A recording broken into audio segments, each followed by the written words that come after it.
अम्मी मैं बहुत मायूस हूँ। सब मुझसे पूछ रहे हैं कितना कुरान पढ़ लिया, किसी का दूसरा कुरान चल रहा है। बेटा परेशान मत हो। और अम्मी मुझे लगता है मैं सबसे पीछे रह गई हूँ। घर के काम और पढ़ाई के बाद वक्त ही नहीं मिलता, ऊपर से मैं अटक अटक कर पढ़ती हूँ। बेटा रमजान में कुरान जल्दी खत्म करने का कोई मुकाबला नहीं होता। अल्लाह ने कुरान इसलिए नाजिल नहीं किया कि हम बिना समझे बस सफात पलटते चले जाएं। मगर अम्मी मुझे लगता है मैं बहुत कम पढ़ रही हूँ और मेरी रफ्तार भी बहुत हल्की है, कहीं मेरा पढ़ना कबूल ही ना हो। बेटा पीछे रहना वहाँ होता है जहाँ रेस हो, दीन में कोई रेस नहीं। अल्लाह तदादनी नियत और मेहनत देखता है और हर किसी की जिंदगी मुख्तलिफ होती है। बेटा अतक अतक कर कुरान पढ़ने पर तो खुशखबरी है। बेटा नबी करीम सल्लल्लाहु अलैहि वसल्लम ने फरमाया, जो शख्स अतक अतक कर कुरान पढ़ता है और उससे मुश्किल होती है उसके लिए डबल अजार होता है। अम्मी मुझे तो लगता था मेरा पढ़ना कबूल ही नहीं हो रहा।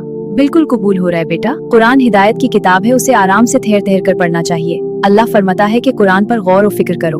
बेटा थोड़ा पढ़ो मगर हिदायत के लिए पढ़ो। सुकून के साथ पढ़ना ज्यादा जरूरी है। अम्मी आपने मेरा दिल हल्का कर दिया, अब मैं बिना किसी दबाव के समझकर कुरान पढ़ूंगी। क्या आप भी रमजान में कुरान की दौड़ में खुद को पीछे महसूस करते हैं? याद रखिए कुरान खत्म करने के लिए नहीं, हिदायत हासिल करने के लिए है। इस रमजान कुरान को सुकून से सोच और समझ कर पढ़िए और इस तसल्ली भरी बात को उन लोगों के साथ शेयर कीजिए जिन्हें इसकी जरूरत है। अल्लाह हमें कुरान को सोच कर समझ कर पढ़ने की तौफीक अता फरमाए। आप सब कमेंट में आमीन जरूर लिखिए।